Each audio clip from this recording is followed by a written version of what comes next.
Maghari ka, Diyos, ngayon at kailanman. Maghari ka, Diyos, ngayon at kailanman. Maghari ka, Diyos, ngayon at kailanman.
Magandang umaga po sa ating lahat. Tayo pong lahat ay muling lumapit sa Panginoon sa panalangin.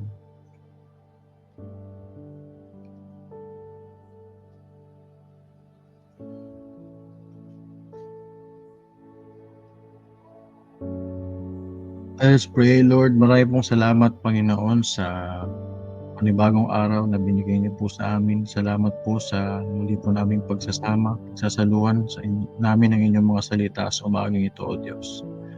And Lord, kayo pong patuloy na magpala sa buhay ng bawat isa, Panginoon, sa araw na ito. Sa inyo po namin, Lord, binabalik ang lahat ng papuri sa aming pagtitipon sa umagang ito, Panginoon. Sa pangalan ni Jesus. Amen.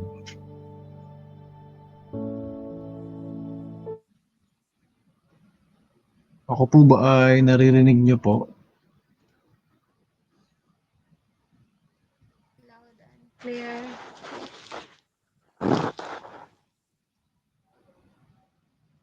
Okay.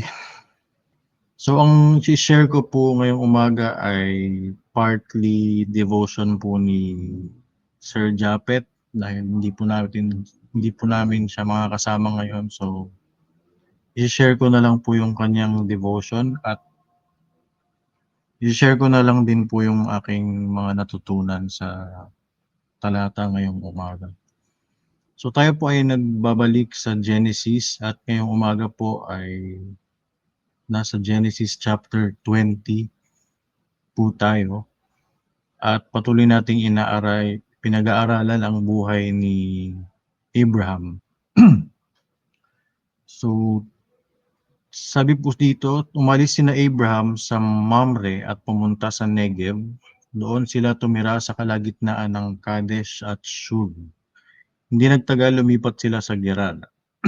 Habang naroon sila, ang pakilala ni Abraham kay Sarah sa mga tao ay kapatid niya ito. Kaya ipinakuha si Sarah ni Haring Abimelech ng Gerar.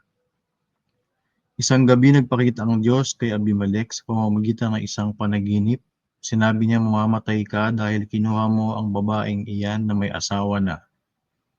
Pero dahil hindi pa nagagalaw ni Abimelech si Sarah, sinabi niya, Panginoon, bakit niyo po ako papatayin at ang mga tauhan ko? Wala po akong kasalanan. Sinabi po kasi ni Abraham na kapatid niya si Sarah at sinabi rin ni Sarah na kapatid niya si Abraham. Inosente po ako at wala akong masamang balak sa pagkuha kay Sarah. Sinabi pa sa kanya ng Diyos sa panaginip, Oo, alam kong wala kang masamang balak kaya hindi ko ipinahintulot na magalaw mo siya para hindi ka magkasala sa akin. Pero dapat mo siyang ibalik sa asawa niya dahil ang asawa niya ay isang propeta at ipapanalangin ka niya para hindi ka mamatay. Pero kapag hindi mo siya naibalik, binabalaan kita na mamamatay ka pati ang lahat ng tauhan mo. Kinabukasan sinabi ni Abimelech sa mga alipin niya ang mga bagay na ito at gayon na lamang kanilang pagkatakot. Dahil dito'y ipinatawag ni Abimelech si Abraham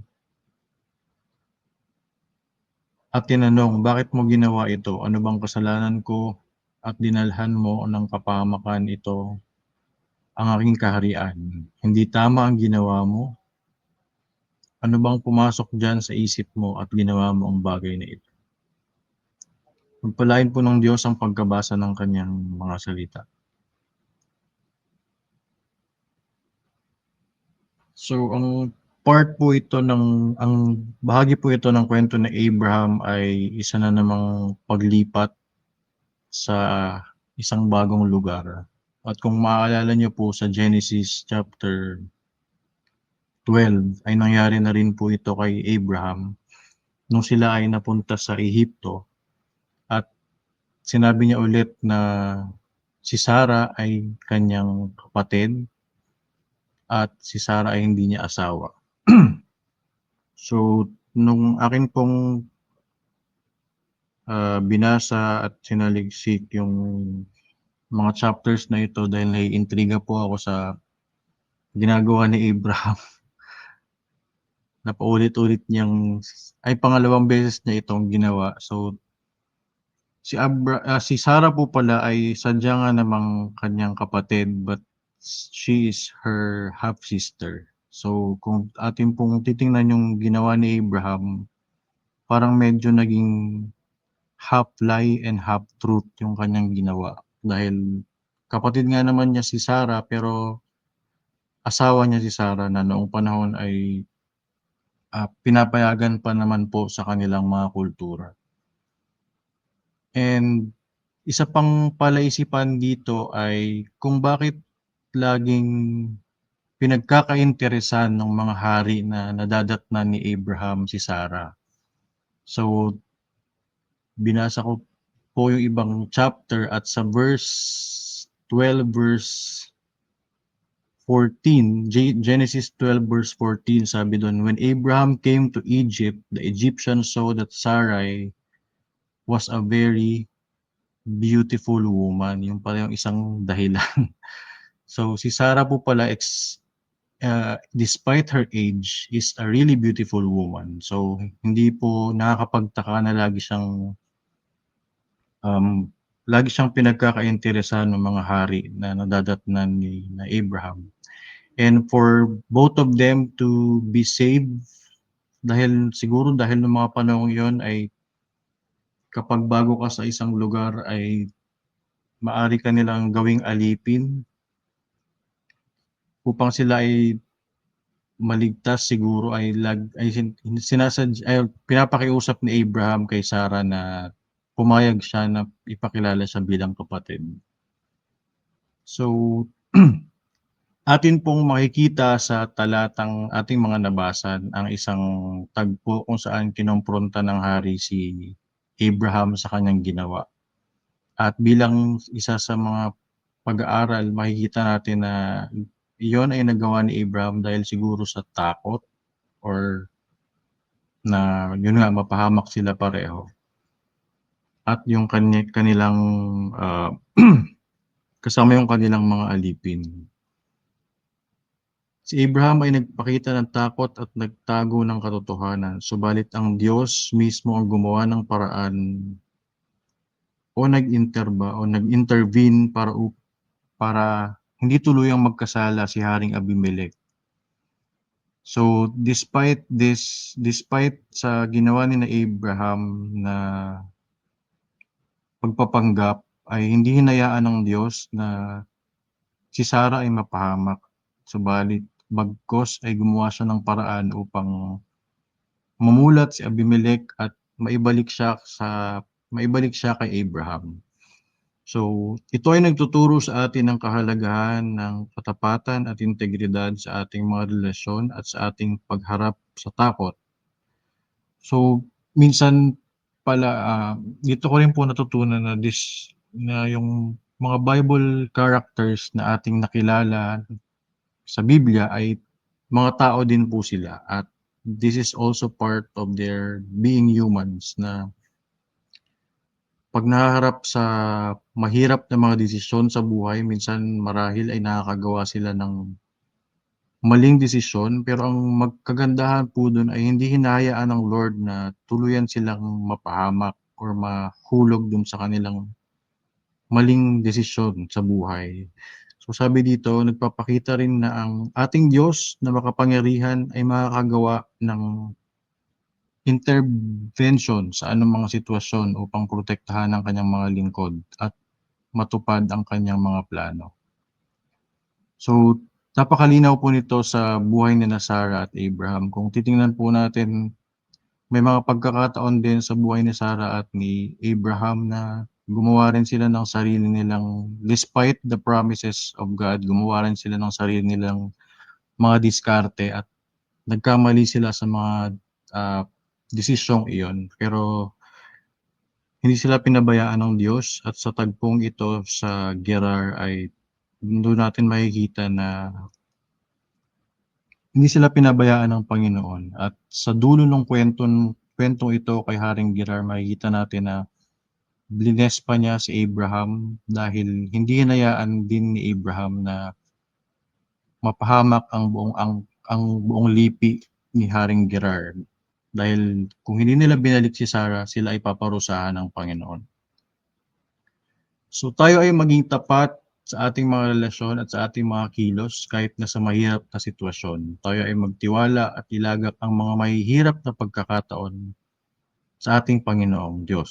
Huwag tayong magtago ng katotohanan ng dahil lamang sa takot, bagkus tayo ay magtiwala sa Diyos at sa kanyang mga plano.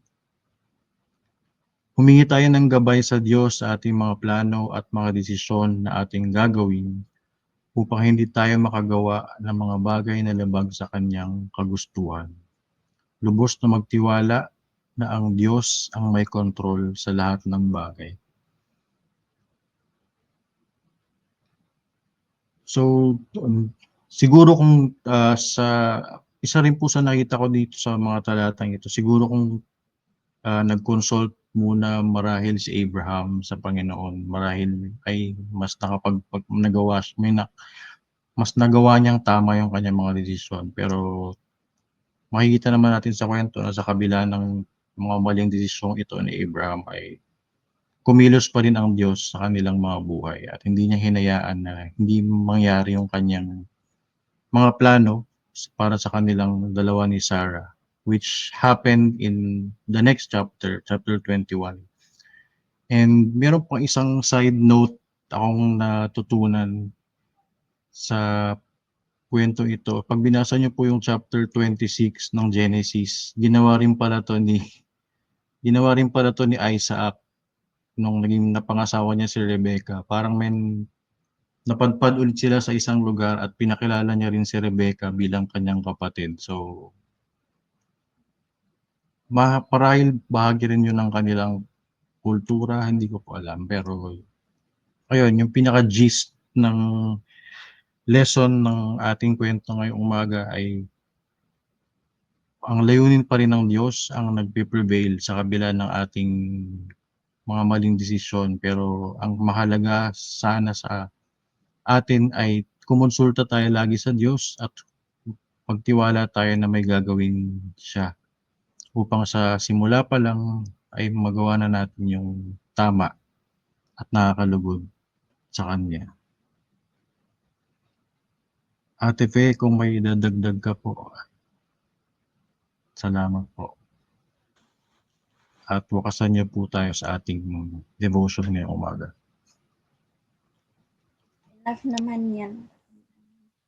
Kasi despite sa ating mga minsan meron tayong mga desisyon na hindi tama, pero ang Panginoon, yung divine intervention niya is laging nandyan para protektahan tayo. Yun Amen. lang ang- So, maraming salamat po sa bawat isa sa atin na gumising sa umagang ito. Sacrifice for the Lord. Maraming salamat sa kanyang salita. Tayo po ay manatili sa devotion na ito. Hallelujah, Lord, we glorify your holy name, O Jesus. God of our praise and thanksgiving for your goodness and faithfulness, O God.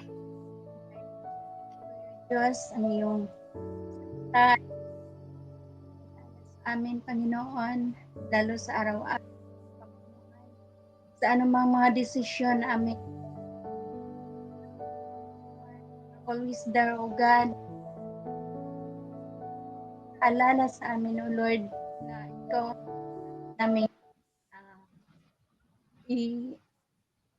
na lagi kaming mag-ask sa iyo, Panginoon, sa anumang mga desisyon. Although we have ups and downs, but maraming salamat, Lord, sa umaga. Bye. At sa bawat isa sa amin, Lord, sa araw na patuloy sa amin magagamit sa buong araw. Patuloy, O Diyos, ng our hands, O God, patuloy bless ang aming mga pamilya. Saan man kami pupunta, Panginoon, ikaw ang sa bawat isa sa amin. Maraming salamat, O iyong mga salita. And thank you, Lord, for continually bless us, O God. And continually intervene in our lives, O God. Maraming salamat, Panginoon. God, ang mag-bless sa buhay ng nila Pastora Jen, Pastora Les, and sa aking pati, Panginoon, sa buong for Gospel Church, Lord. Salamat, Diyos, bless ang siyang intervene. Maraming salamat. Nagkatiwala sa Son and the Holy Spirit.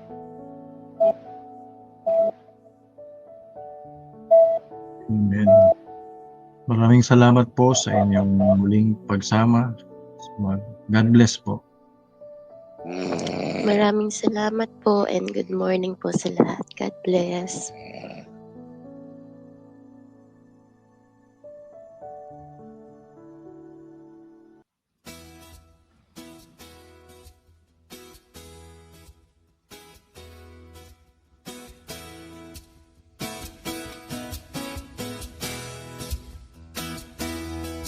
Umaawi, nagpupuri, nagdiriwang ang lahat. Papuri kay Yahweh, Yahweh, Yahweh. Thank you po, Ate Chris, Ate Pe. Malapit sa presensya mo, nagpupugay ang lahat. Papuri kay Thank you. Yahweh,